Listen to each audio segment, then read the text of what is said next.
most of you will know, I did a video on TikTok not so long ago, actually, like 2 days ago, saying that I think that sirens are just gay mermaids. And I got a very good response, but it also got a lot of thought-provoking responses, the kind of responses that I wasn't expecting. And a lot of them were based around what sirens actually are.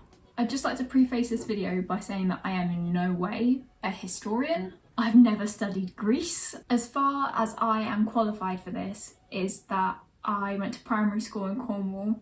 You have no idea how many random folklore stories are just in my head forever. And I'm a creative writing student who is a massive nerd and likes doing research. That is it. So this is a journey for us to go on together. As we go through the history of sirens, so what they actually are, as we clear up where everybody's coming from that, I will then get through to my theory at the end. But at the beginning of that, I thought it would be better to just get everybody on the same page, make sure that everybody's contented with where I'm coming from with this. So as about 500 odd of you pointed out, sirens were originally, in Greek mythology, half birds. Which was not the kind of siren that I was talking about. We're gonna get through to that. I'd just like to acknowledge all of you that pulled me up on that, because you are correct. Originally they were half bird. And then I did some research into why. Why? So it looks like the characteristics of sirens have always stayed the same. While mermaids are morally ambiguous, whatever the hell morally ambiguous means, sirens, no matter what form they take, have always been said to be malicious and dangerous. Which is a great place to start if you ask me. Also, for those of you who on the mermaid front of it and the siren front of it were saying that why are there no blokes mentioned? Mermen, they're there, apparently. They're just not commented about so much in folklore. Maybe it's because people preferred watching like ladies half naked on rocks. I mean, there are straight folk out there as well. There are gay men out there. Why not have a little bit of a six pack, you know? Some V-lines. V-lines leading into the tail. The dick arrows. The tail arrows! We should make that a thing. The thing about mermaids and mermen that really made me smile is that they're gender neutral as merfolk. It warms the cockles. Okay, so I've found 3 different branches of sirens in Greek mythology. There's the government of Zeus, then there's that of those under Poseidon, and then the third under Hades. The main story I found, or the story that went back what seems to be like the furthest, I'm sure if I'm wrong somebody will let me know, was that the sirens accompanied Persephone.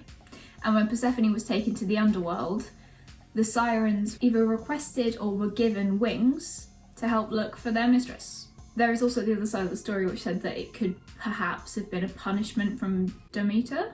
Demeter's. I can't read my own writing, I'm dyslexic. Because they didn't prevent her abduction. So that is where they're said to have gotten the wings from in the first place. Some accounts have them said as almost like harpies. Some say that they're nymph-like. But all that can be completely agreed upon is that in Greek mythology, sirens were half bird. Now there's one specific branch of it that said they were nymph-like and lived among the muses, and that sirens and muses would have sing-offs, if you like an ancient Greek rap battle. And although I am always on the side of sirens, apparently the sirens lost and had all of their feathers plucked, which is nice considering that the muses are also supposed to be their mothers. Love a bit of inter-family competition. Then the sirens are mentioned in the Odyssey, but they're barely mentioned. Like, there's no physical description that I could find. There might be somewhere else, but I can't lie, I haven't read the Odyssey cover to cover. I've read certain stories of it and this is not one of the stories that I read. So in the Odyssey, the front cover of it is him tied to a post as they sail past the siren so that he wouldn't jump off. Okay. It says, your next encounter will be with the sirens, who bewitch everybody who approaches them. There is no homecoming for the man who draws near them unawares and hears the sirens' voices. No welcome from his wife, no little children brightening at their father's return, for with their high clear song the sirens bewitch him. As they sit there in the meadow piled high with mouldering skeletons of men, whose withered skin still hangs upon their bones, drive your ship past the spot, and to prevent any of your crew from hearing, soften some beeswax and plug their ears with it. But if you wish to listen yourself, make them bind you hand and foot on board and place you upright by the housing of the mast. Ugh. If you beg and command for your men to release you, they must add to the bonds that already hold you fast. So basically, tie yourself down or you're gonna wanna fuck 'em. And then there's a lot about preparing it and putting beeswax in the men's ears. And there's one bit about the actual sirens. Thanks for that representation, guys. But it says, we made good progress and had just come within call of the shore when the sirens became aware that the ship was bearing down upon them and broke into their high, clear song. And then it says that they spoke, but this is a translation, not the actual thing, so how much of that is true, I don't know.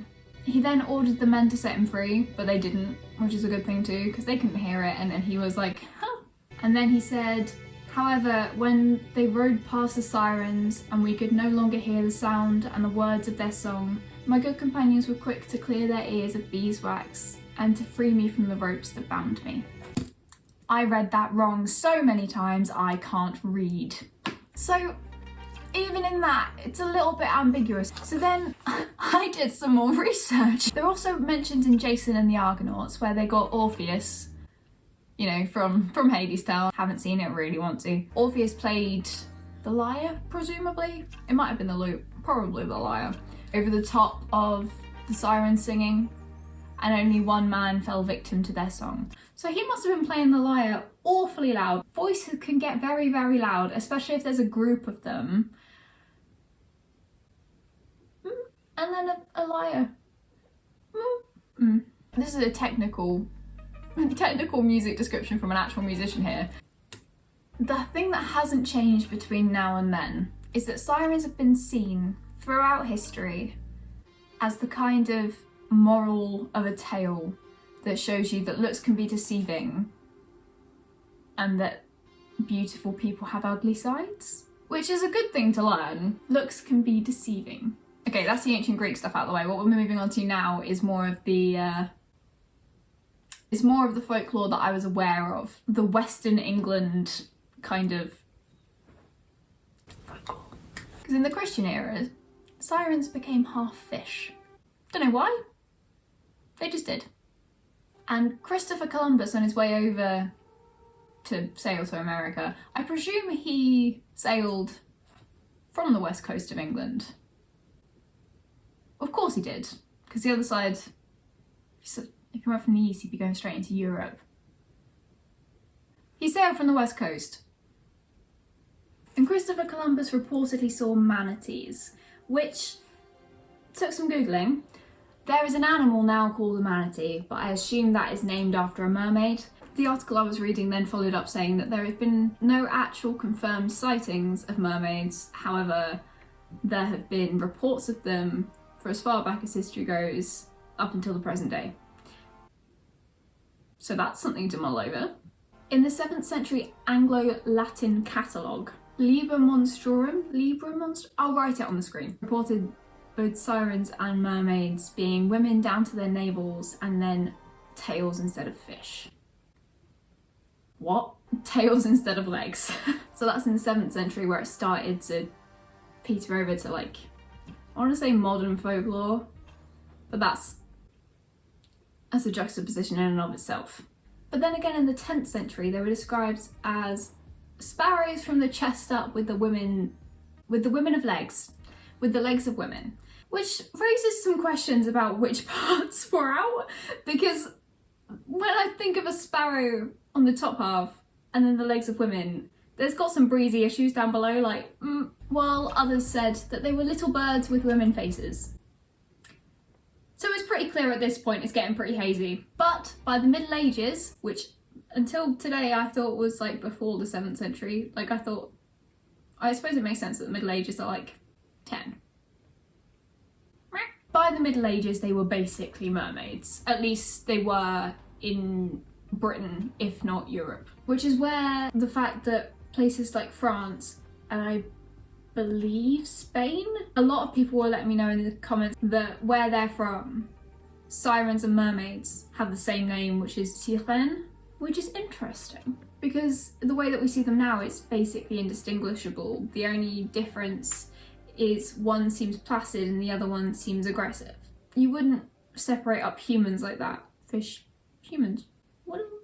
And then Leonardo da Vinci, which just for your information, I wrote down as Leo da Vinci, wrote in his notebook, "The siren sings so sweetly that she lulls the mariners to sleep. Then she climbs upon the ships and kills the sleeping mariners." Which I think is a very strong move on their part.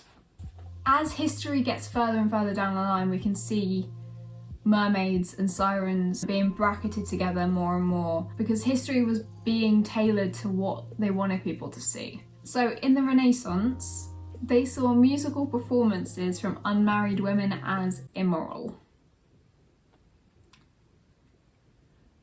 I'm immoral! And they saw these women as immoral because they saw them as creatures that could control a man's reason. And if I was straight, I'd say that was pretty damn correct, actually. I mean, if a woman sings, plays instruments, what do men do now? I'm not saying that we're all sirens, just saying there's a possibility. They also saw these women as figures of dangerous temptation because they were unmarried and they played musical instruments. If you ever wanted an argument as to, should I learn that? Should I learn the guitar? Should I learn the piano? Yes, because you will then be a dangerous figure of temptation, girl. You get it. With that out of the way and acknowledging that yes, sirens were originally seen as bird people. And now, specifically in Cornish folklore, which is the stuff that I learned, they're seen as fish people. Can we start comparing the mermaids and the sirens in the way that I did, please? If anybody wants to look up the story of the Mermaid of Aberystwyth, it's basically just a lady sitting on a rock with a tail. And then people follow her, but they don't want to scare her off. So they're very quiet about it, and then she can feel them and she swims away a bit and she goes a bit further out and then they watch her and then she swims away a bit. So she's just kind of there. And she's a mermaid and that's cool, like whatever.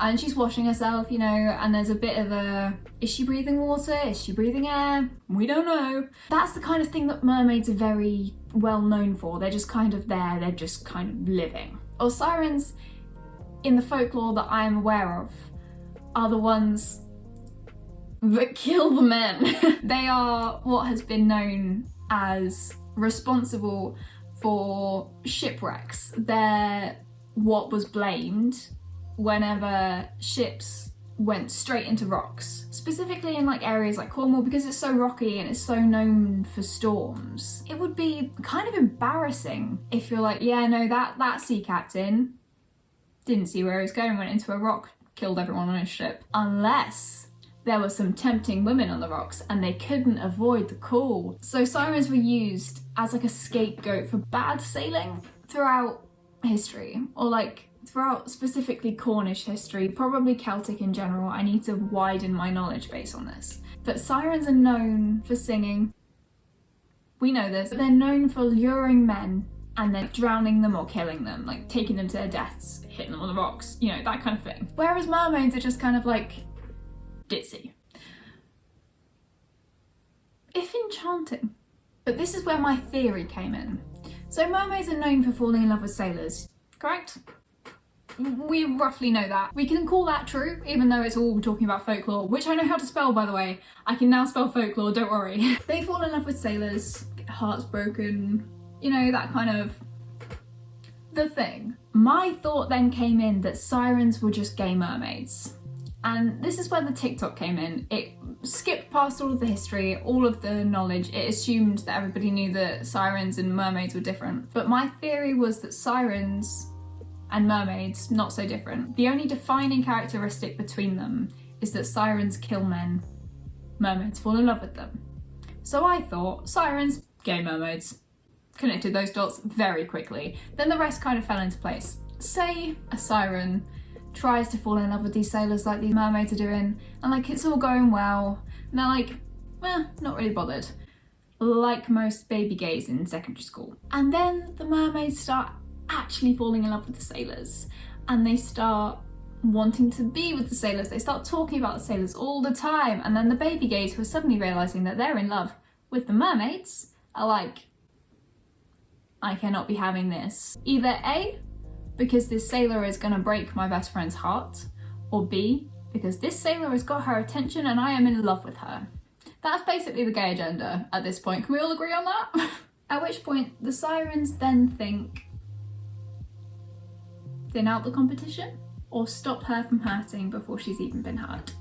I think that is why Sirens use their feminine wiles and their luring voices to drown and murder these sailors. I think it's to protect their friends or to just keep them for themselves, you know? I also really like the idea of the girls and the gays being fine. Like, completely immune to the Siren's call, because the Siren doesn't care about them. They're fine. The girls and the gays are all good. It's just the people that are going to hurt their friends. I hope you found that interesting. I hope you learned some more stuff. At this point, I just wanted to clear up that I wasn't being oblivious to everything else. I just wanted to clear up which part of like folklore and history I was coming from. I would really like to do a rewrite of folklore using LGBTQ stereotypes or picking up on them being neuroatypical. I would love to do a little series on this. If anybody else would like to see that, I've definitely got some up my sleeve. For example, the difference between piskies and pixies. It's just so misrecorded. I hope you have a great day, and I will be releasing the Siren-esque version of A Pirate's Life for Me, which was underneath the TikTok on Soundcloud soon, so I'll put a link to that in the description as soon as that's out. If you want quick updates about when like videos are coming out, follow my Instagram. If you came here from YouTube, miraculously, hello, I'm glad to have you here. Welcome. And want quick 1-minute summaries, my TikTok is the place to go. If you want to get alerted when this happens, like, you know what to do at this point. You can like, let me know you're here. Alright, have great days. Think gay siren thoughts to get you to sleep at night. Maybe listen to Gay Siren Luring on Soundcloud. Thank you for all of the love you've been showing me recently. It's incredible, seriously. See you later, bye!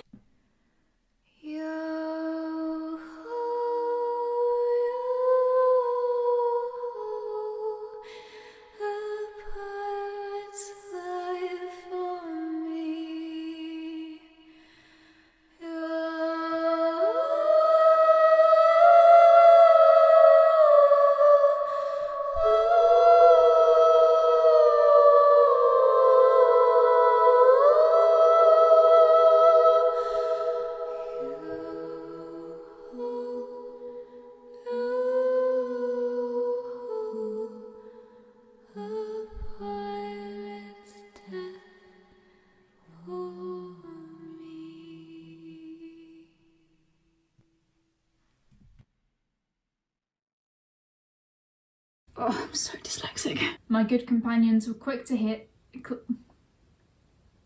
My good companions were quick. Dyslexic. I cut my leg with my razor and now it really hurts.